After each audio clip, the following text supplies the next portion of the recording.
A Minneapolis church shooting leaves 2 children dead. President Trump takes federal control of Union Station in D.C., and the world's most powerful cars of 2025 are revealed. Plus, House Republicans take aim at Wikipedia. Labor Day brings cooler temps for much of the U.S., and a giant pet lizard is on the loose in Maine. And don't forget today's trivia question: which U.S. state has the highest speed limit? Tennessee, Wyoming, Texas, or Alaska? Keep your guess to yourself because I will tell you the answer at the end of the show. It's Thursday, August 28th. This is the Flyover Podcast. Welcome to the Flyover Podcast, taking you above the noise for an unbiased, high-altitude view of today's headlines with daily coverage that's honest and refreshing. Let's cruise the news and land the facts.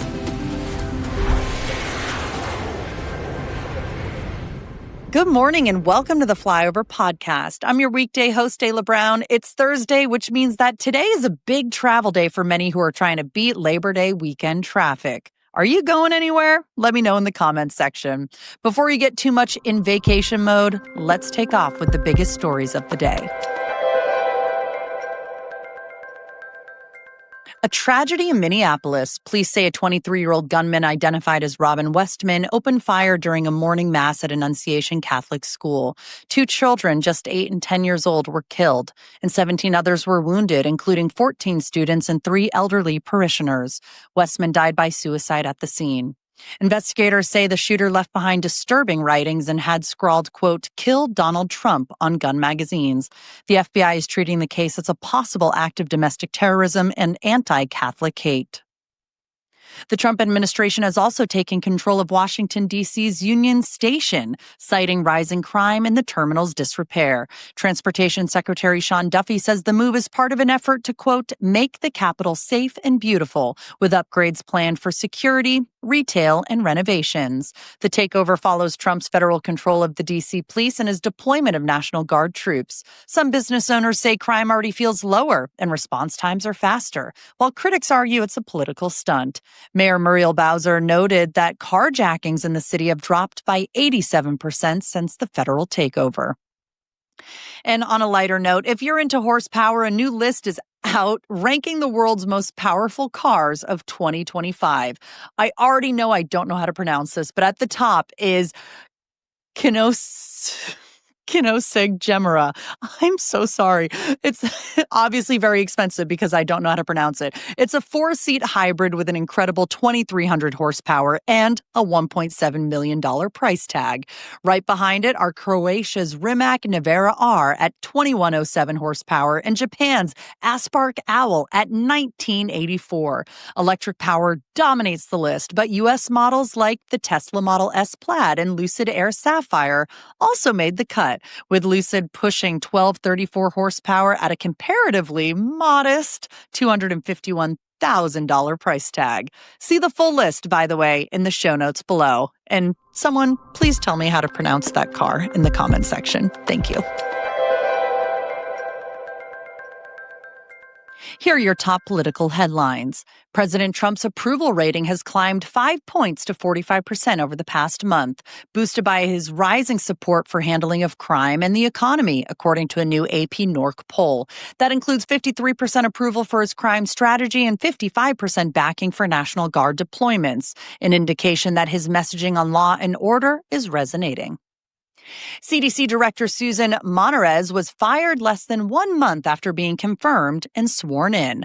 Her unexpected ouster, possibly tied to internal strife over COVID-19 vaccine policy under Secretary RFK Jr., makes her tenure the shortest in CDC's 79-year history. In a major political upset, Democrat Caitlin Dray won a special election for Iowa's state Senate, beating Republican Christopher Proch in a contest that flipped a district Trump carried in 2024 and ended the GOP's 2/3 supermajority in the chamber.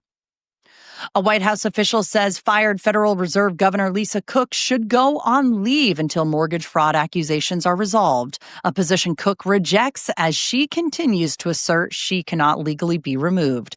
The Fed has pushed back forcefully, saying governors can only be removed for cause, highlighting internal resistance to President Trump's unprecedented move.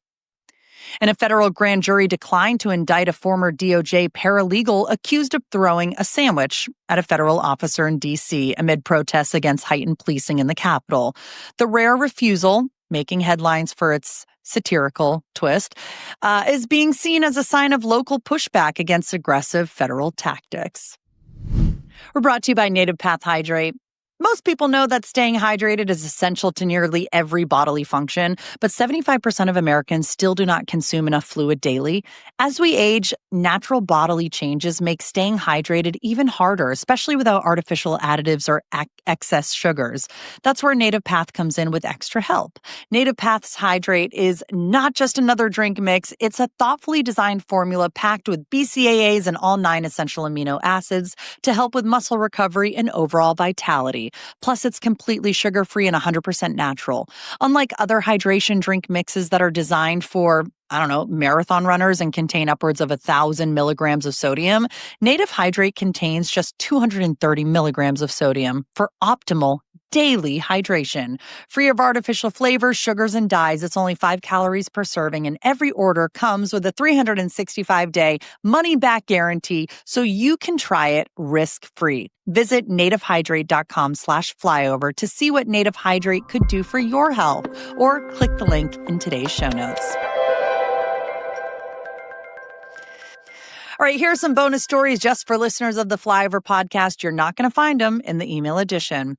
House Republicans are turning their attention to Wikipedia, launching an investigation into whether foreign actors have been manipulating its pages. Oversight Chair James Comer and Rep. Nancy Mace say they want answers from the Wikimedia Foundation about potential propaganda campaigns and how the site keeps its content neutral. Wikipedia says it's ready to cooperate. Looking ahead to Labor Day weekend, the forecast is calling for a split across the country. Much of the Midwest, South, and East will see cooler than normal temperatures, with cities like New York, Boston, and Chicago hanging in the 70s. Meanwhile, the West bakes under triple-digit heat from Phoenix to Las Vegas, with stormy weather in Florida bringing up to 5 inches of rain. Ugh. In an Old Town, Maine, police are trying to track down an unusual runaway, a giant pet tegu lizard that escaped from its owner's home. Authorities say it isn't likely to go after pets, but it could lash out if it's threatened, okay? So they're asking residents to keep an eye out and call if they see it, while also warning to keep dogs leashed and cats indoors until the reptile is caught. I'm sorry for chuckling, but this reminds me of the time that I accidentally lost my sister's pet turtle. I just put it out for a second to get some fresh air, and that thing was so fast, it just went away and never came back.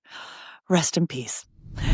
Coming up, Major League Baseball unveils its 2026 schedule, the FDA narrows who can get fall COVID boosters, and China finishes testing the tallest bridge on Earth.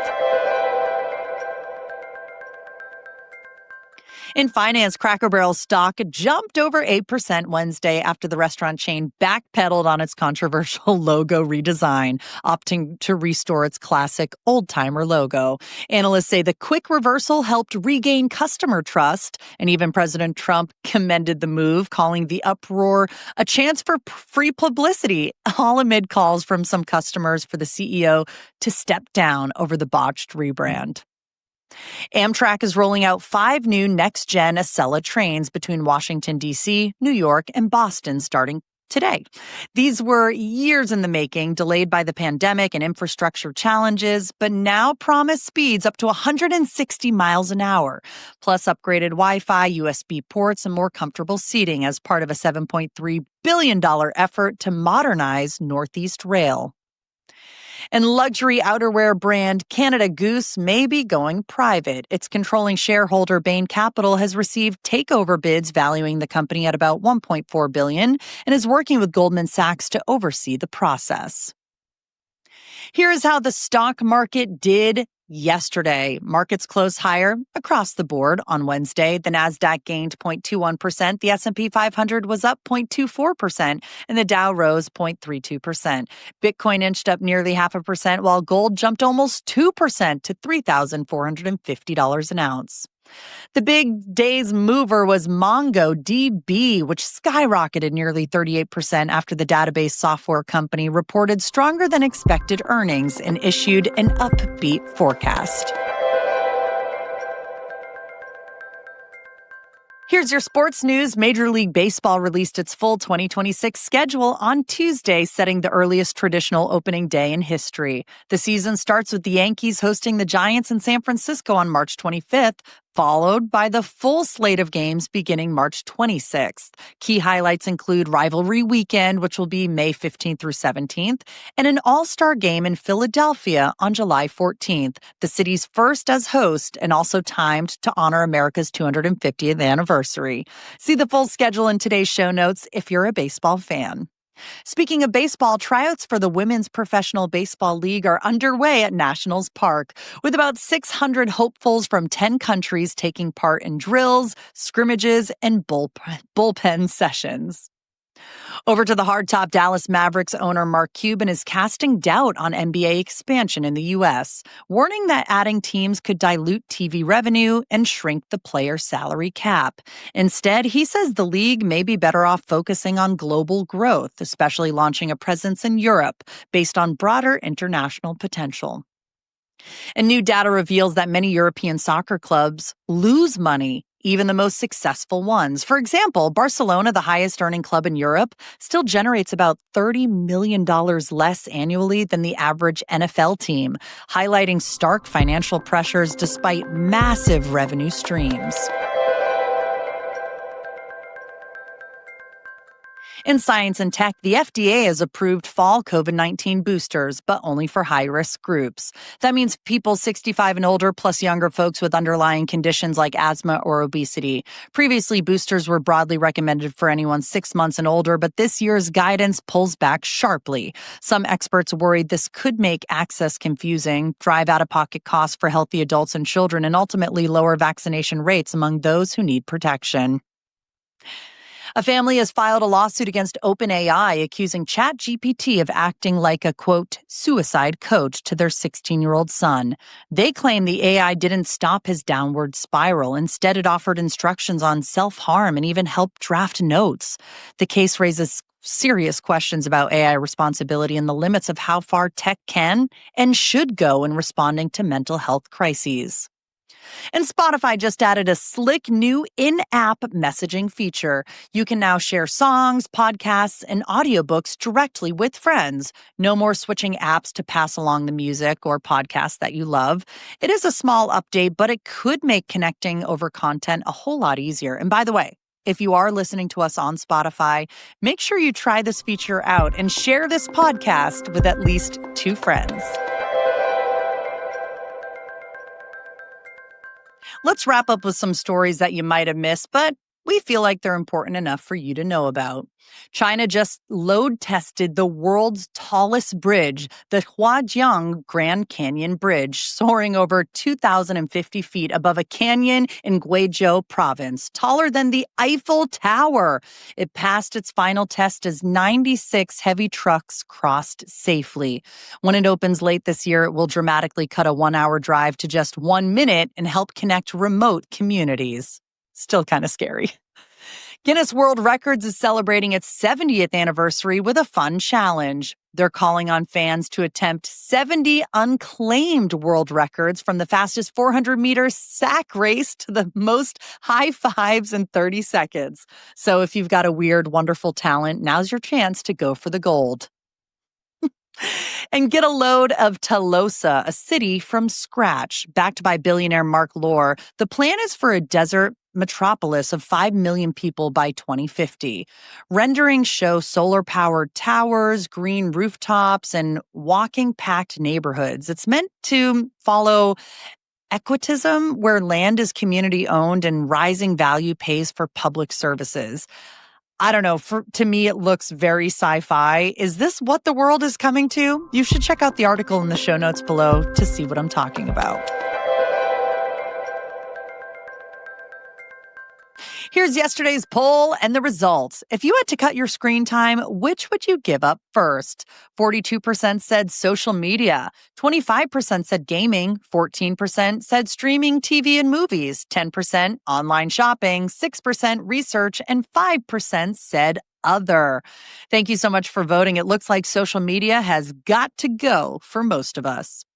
And here's the poll question for today. How old is your oldest car? Under 5 years, 6 to 10 years, 11 to 15, 16 to 20, over 20 years, or other? I drive a Kia Carnival minivan proudly, and I bought it brand new when I found out that I was having another baby. So my car is less than 5 years old. But you want to know something kind of cool? My first car when I was 16 was a 1983 Crown Victoria. I no longer have it, but it would be really old at this point. I'll read the answers in tomorrow's show. Vote in the show notes below.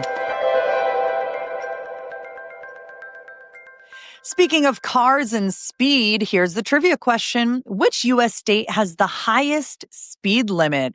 The answer, Texas. They have a speed limit with an 85-mile-an-hour maximum on a 41-mile stretch of Texas State Highway 130. It's a toll road designed for high-speed travel. The average max speed limit across all states in the nation is 69.8 miles per hour, while the median speed limit stands at 70 miles per hour. Not in Massachusetts, I will tell you that.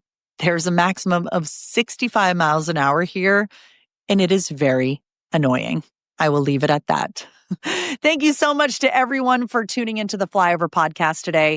Don't forget to watch, which you are doing right now, or listen, share, and rate the show. The 5-star reviews help, of course. Just a friendly thank you as well to all of those who have invested in the Flyover already. We've raised over $1.1 million in such a short amount of time. If you want to learn more, you can at invest.jointheflyover.com. I'll see you tomorrow with more headlines. Until then, thanks for flying with us.